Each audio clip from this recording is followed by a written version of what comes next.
Salut à tous, aujourd'hui le test du HomeTom S16, un petit smartphone qui m'a été envoyé à Potic Gearbest, qui est déjà vendu et vous avez un lien d'achat comme d'habitude en dessous dans la vidéo. Donc c'est un smartphone plutôt sympa, vous allez voir tout au long de ce test. Il existe en trois couleurs, en bleu, en blanc ou en noir, donc moi c'est le modèle bleu.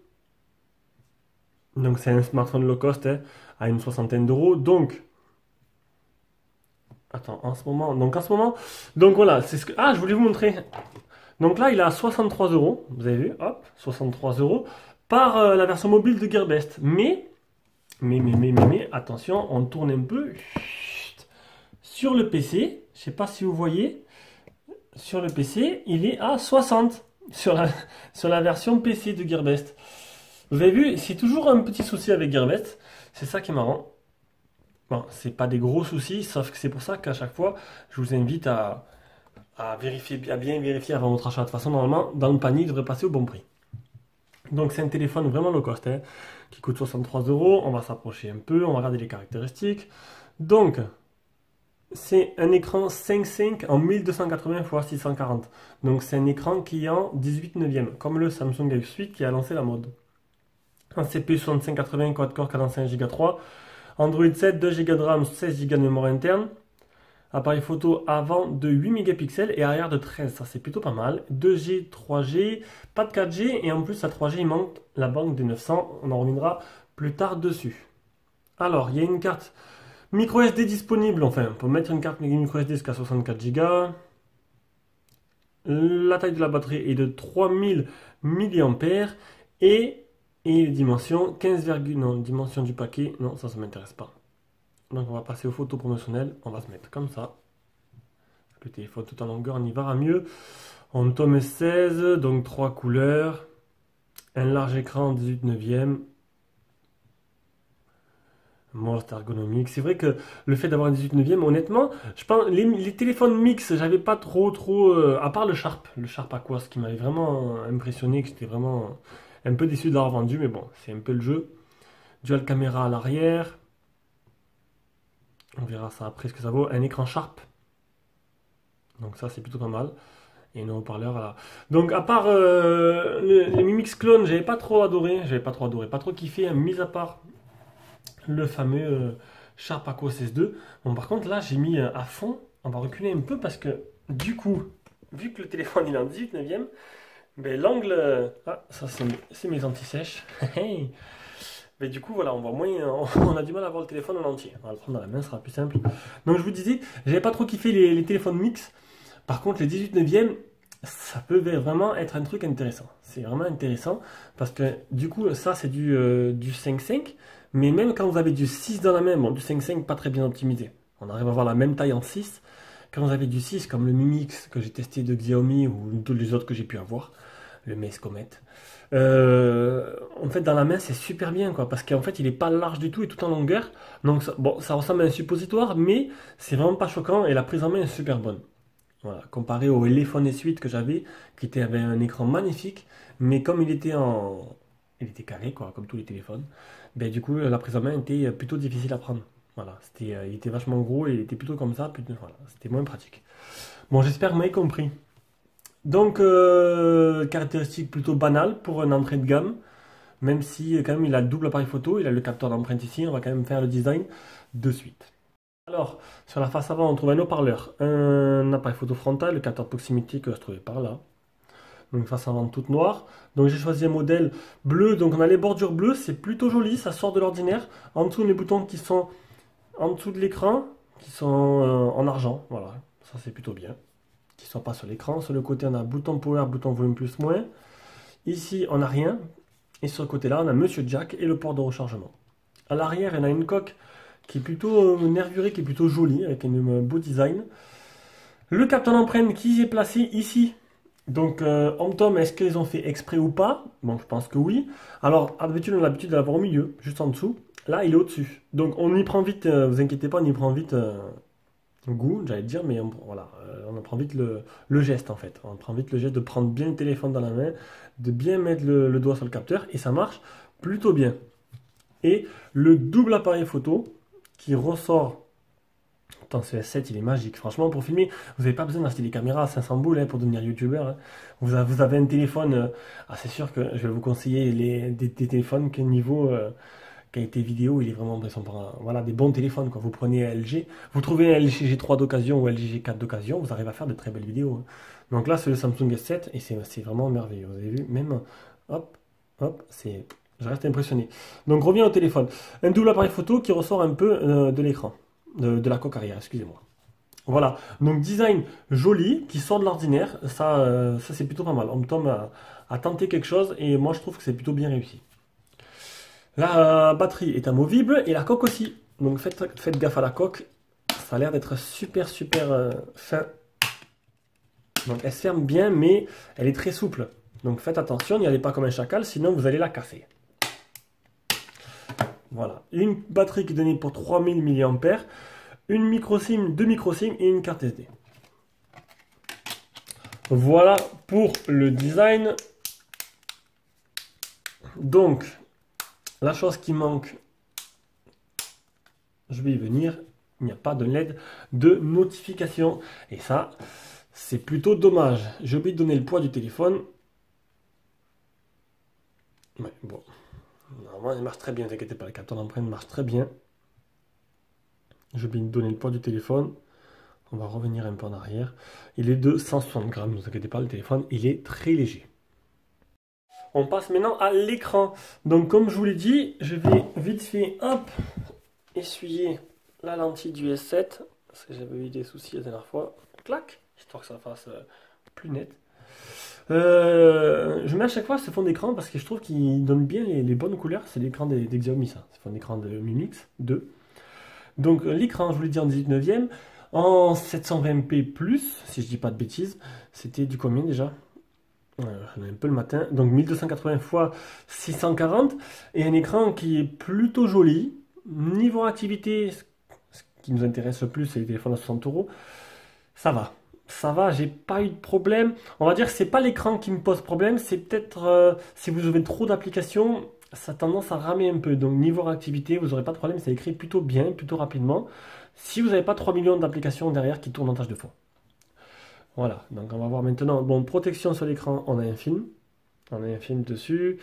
On va aller voir s'il y a le Miravision. De toute façon, c'est un Mediatek, donc s'il n'y est pas, on peut l'afficher.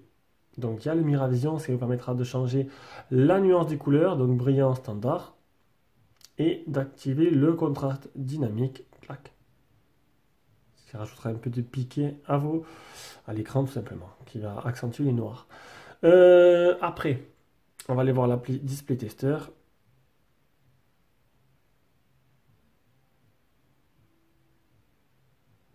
Si vous entendez en tâche de fond, il y a ma fille qui regarde YouTube Kids en bas. Je vais peut-être lui demander de baisser un peu le son. Alors, les couleurs, bah écoutez, il n'y a rien à dire. Hein. Je trouve cet écran plutôt joli.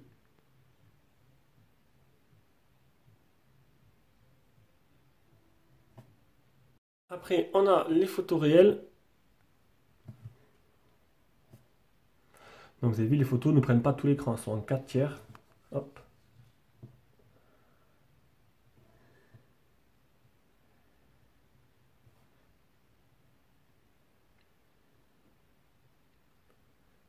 Voilà, voilà. Au niveau du multitouche, alors je vais dans la galerie. D'ailleurs, la galerie, je vais la mettre tac ici.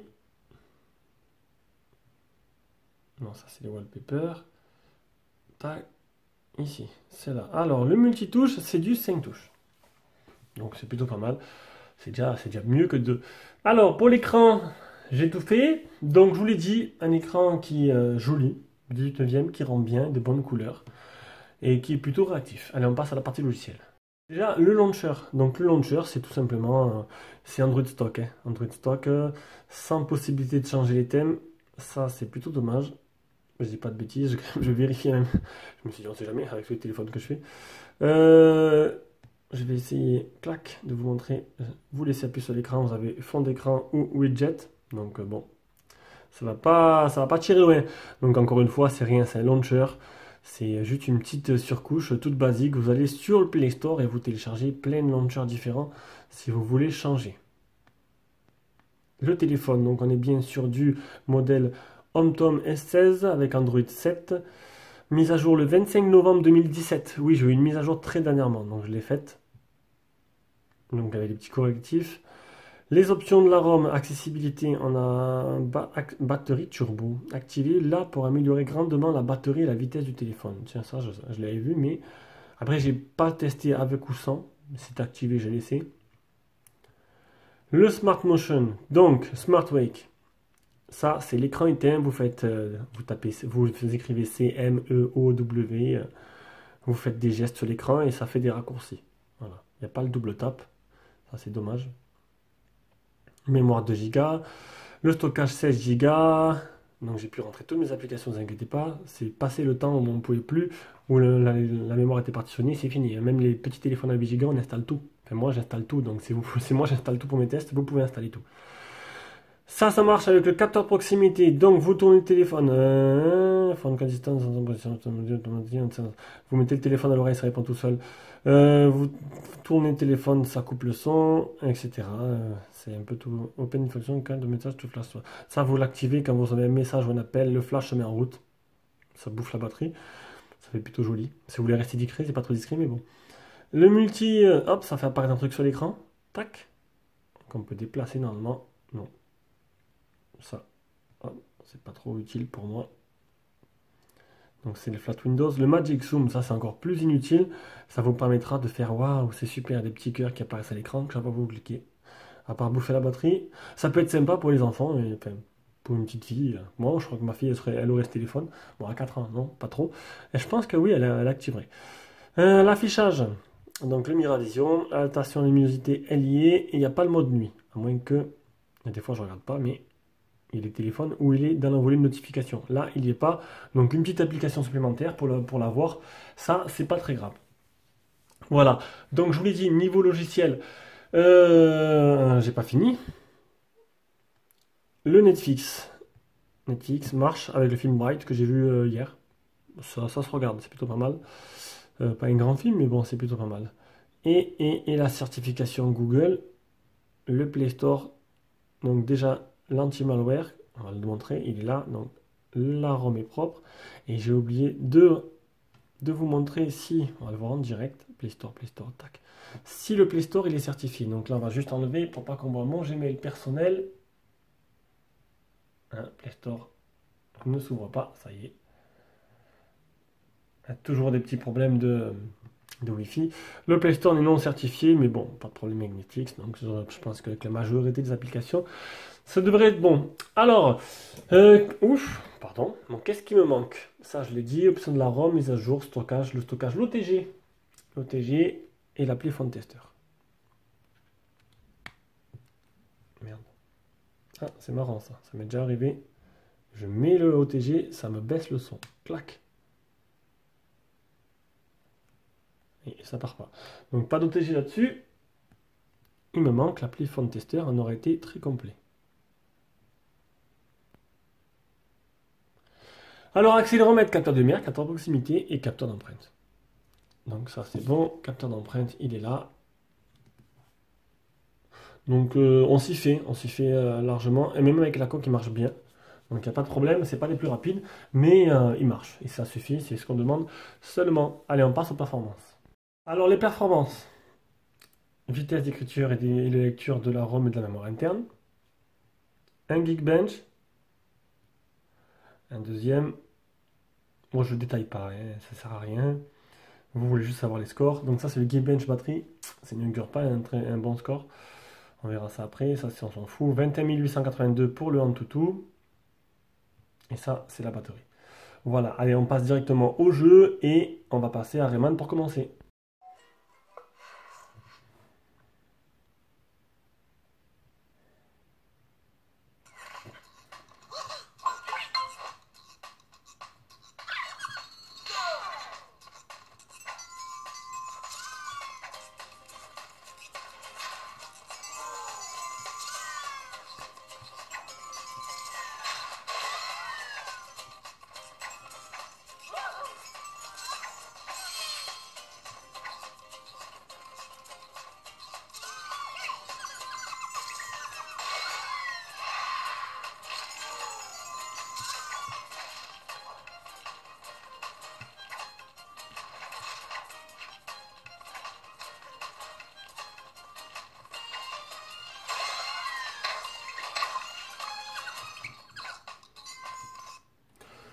Donc, bah écoutez, pas trop de soucis, ça a l'air de bien tourner.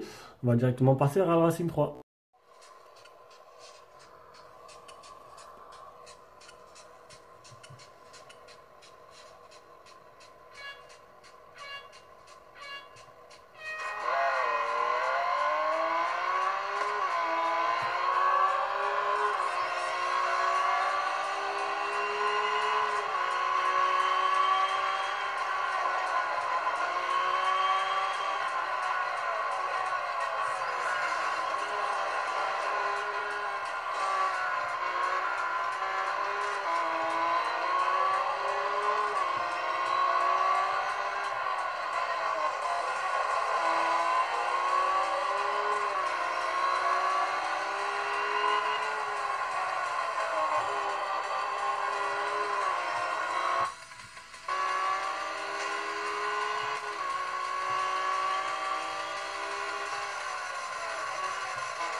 Donc l'accéléromètre marche bien, niveau jeu, il n'y a pas trop de problème.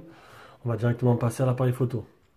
Alors, l'appareil photo, donc à l'avant du 8, à l'arrière du 13, et j'ai pas vu le deuxième. Je sais plus comme il y a pour le deuxième. C'est pas précisé. On va voir ce que Gearbest va recharger. Clac, clac. Donc, il parle de, ah voilà, 13 et 2 à l'arrière et 8 à l'avant. Ça, c'est bon. Donc, on met double appareil photo. Le logiciel photo qui est très simple. On va voir les paramètres. Et là, je vous laisse lire. J'ai pas envie de lire. Niveau photo. Et niveau vidéo. Alors, on a quoi? Changer l'objectif, le flash auto, HDR, mode beauty, mode normal et mode panoramique. Et j'ai pas vu de mode bokeh. Donc ils ont mis un double appareil photo, mais il n'y a pas le mode bokeh. Et ça, c'est vraiment dommage. À moins que... Non, il n'y a rien du tout. Donc il faudra peut-être sûrement prendre une autre application pour le faire. À moins que ce soit juste un appareil photo fictif. Et ça, c'est vraiment dommage. Bon, c'est pas grave, après mode bokeh, pour moi, c'est pas trop utile. Il n'y a que sur le Sharp Aquos que j'ai trouvé vraiment une utilité, c'était magnifique. Maintenant, allez, on vous met les échantillons. Enfin, je vous mets les échantillons que j'ai pris. On verra ça ensemble tout à l'heure, ce que ça donne. Enfin, juste après.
Alors, qu'est-ce que ça donne? Ben, c'est plutôt pas mal. Pour le prix de 60 euros, c'est plutôt pas mal. Donc, le selfie, c'est correct, ça suffira pour vos réseaux sociaux. La vidéo, j'ai trouvé plutôt correct. Les photos en extérieur aussi, elles sont belles, regardez. Elles sont propres, franchement nickel. La photo de nuit, on n'y voit rien. Donc, le flash manque de puissance. Et voilà, hein. Sinon, regardez celle-là comme elle est magnifique. Honnêtement, l'appareil photo se débrouille plutôt bien. Allez, et je vais vous montrer maintenant, j'ai oublié de le montrer. Donc on a, apparemment, ouais, apparemment on n'aurait pas un double appareil photo à l'arrière. C'est du Galaxy Core, un de 8 et un de 5. Donc il n'était pas annoncé ça. Ah, donc c'est 8 interpolant 13, et le deuxième c'est 5 interpolant 8. Voilà. C'est ce qui n'était pas annoncé dans les informations de Gearbest. Voilà, voilà. Allez, on passe au GPS. Le GPS, alors, le GPS, il est là. Donc, 12 satellites trouvés, 7 fixés, 2 mètres. Donc, très bon résultat et pas de problème non plus pour l'utiliser en navigation. On passe directement à la partie audio-vidéo. On va écouter le son. Donc, l'image, vous l'avez vu avec les jeux. Ça ne sert à rien de remettre une vidéo. On va juste écouter le son et voir ce que ça donne un peu. Donc, pendant que je lance le son, je voulais vous dire la qualité des communications, elle est excellente. Franchement, d'habitude, vous le savez, pour ceux qui connaissent, je le dis quand elle est pourrie, quand elle est pas, ou quand elle est bonne, mais quand elle est normale, en fait, quand elle n'a rien de spécial, je n'en parle pas. Là, elle est super. Non, franchement, nickel en qualité d'écoute. Franchement, ils ont vraiment mis un écouteur super.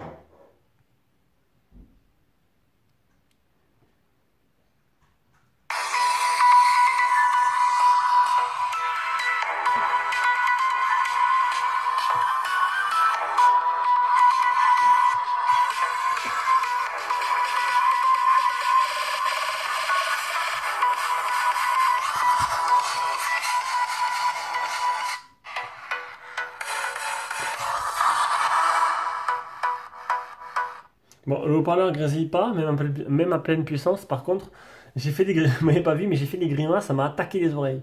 C'était vachement aigu et criard. C'était pas. Bon, le son n'est pas extraordinaire, après c'est 60 euros.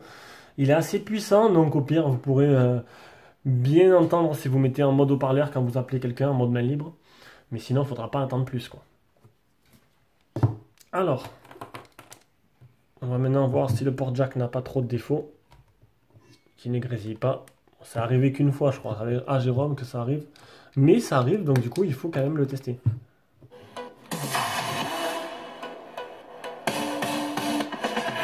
Donc, pas de souci. Avec Monsieur Jack, on passe au réseau. Bande 2G, 3G. Alors, écoutez-moi bien. La 2G est nickel. La 3G, elle est amputée de la bande des 900. Donc en français, bon, je comprends pas déjà. Ça, c'était les téléphones il y a 4 ans, quoi. Il y a 4 ans, les premiers quad-core qui sont sortis, ils étaient comme ça. Maintenant, je comprends pas pourquoi ils n'ont pas mis la 900. Donc ça arrive sur certains tomes, ils le mettent, sur d'autres non. Donc peut-être parce que les téléphones à 60 euros, ils veulent pas. Donc ils tirent les prix vers les bas. Mais ils n'ont pas la 900. Donc c'est vraiment dommage. Ça veut dire qu'en gros, bon, moi j'ai pas eu de problème. Donc on va enlever le Wi-Fi maintenant. Voilà, donc j'ai enlevé le Wi-Fi, je suis passé sur le réseau 3G, c'est SFR, et j'ai bien la 3G. Voilà, donc il n'y aura pas marqué H+, hein, c'est 3G. Pas de souci pour aller sur Internet, de partout je suis allé. Maintenant, si vous habitez à la campagne, ça se peut qu'il n'y ait pas la bande des 2100, donc du coup, vu qu'il n'y a pas la 900 non plus, vous aurez le Edge. Voilà, donc la bande des 2100 c'est la plus répandue et la bande des 900 elle est moins importante en France parce qu'elle est juste une bande de longue portée exprès pour la campagne. Donc si vous êtes à la campagne, n'achetez pas ce téléphone, vous risquez, à moins que il vous suffit d'aller voir, sur antennerelais.com voir quelle bande vous avez à côté de chez vous. Mais voilà, mais sinon, ne vous inquiétez pas, vous devrez capter presque de partout si vous habitez dans une ville normale. Alors, qualité de Wi-Fi, donc j'y étais, j'ai pas fait attention, j'aurais dû commencer par ça. Hop, hop, je suis à fond. Alors on se connecte au Wi-Fi, je suis à fond les ballons, donc il n'y a pas de souci. On passe à l'autonomie, une batterie qui est donnée pour 3000 mAh. Je l'ai mesuré à, vous l'avez vu tout à l'heure, si vous avez fait attention. Je l'ai mesuré à 2608, donc c'était à peu près à la 3e ou 4e charge, je sais plus exactement, c'était hier soir. Donc je l'ai je l'ai fait au dernier moment. Donc 2600, c'est loin des 3000 annoncés. Et ça se ressent un peu niveau autonomie, hein. C'est une téléphone qui va vous durer une journée, pas plus. Capture d'écran, donc GSAM n'a pas marché là-dessus, donc j'ai fait avec le truc d'origine. Donc il restait 17%, je l'ai allumé il y a 14 heures. J'avais utilisé le téléphone pendant 2h36. Et la deuxième fois, il restait 36% et il était allumé il y a 13 heures. Donc il a duré un peu plus longtemps, j'ai utilisé le téléphone 2h08. Voilà, voilà, donc un téléphone qui vous fera la journée facile, hein, vous inquiétez pas. Il pourrait, à mon avis, il a une autonomie de entre 15 et 16 heures, suivant votre utilisation. Donc là, même en utilisation intensive, le premier jour, il me restait 17% après 14 heures. Donc 14 heures, c'est une journée entière de 7 heures du matin à 21 heures du soir, hein. Donc voilà. Conclusion de ce téléphone. Ben, c'est un téléphone il aurait eu la bande des 900, il aurait été presque parfait. Donc les points faibles, c'est la photo de nuit, la bande des 900 qui manque. Ah, on va voir un peu ce que j'avais marqué. Alors, qu'est-ce que j'avais marqué? Le bon son en communication, pas de 3G en 900, pas de LED de notification et quelques ralentissements. Donc, je vous l'ai dit, les ralentissements, si vous ouvrez trop d'applications, ils risquent de ralentir un peu. Surtout quand vous allez sur Internet, le navigateur, c'est pas les plus rapides, hein. Avec Chrome, des fois, ça ramait un peu. Voilà pour ce téléphone. Donc, un petit téléphone à 60 euros en 18 neuvième, ce qui est la mode actuelle et plutôt joli. Donc, que je peux conseiller si vraiment vous assurez que vous allez capter partout autour de vous. Allez, bisous, bisous. Demain, ce sera un déballage. Un déballage avec, je vous laisse une petite surprise. C'est un téléphone chinois qui vient de chez Gearbest avec un picoprojecteur intégré. Voilà. Donc, à mon avis, je serai encore le seul à le faire. Comme 90% des téléphones que je fais. Non, pas 90 quand même. Allez, 60% des téléphones que je fais. Allez, ciao, ciao, à demain.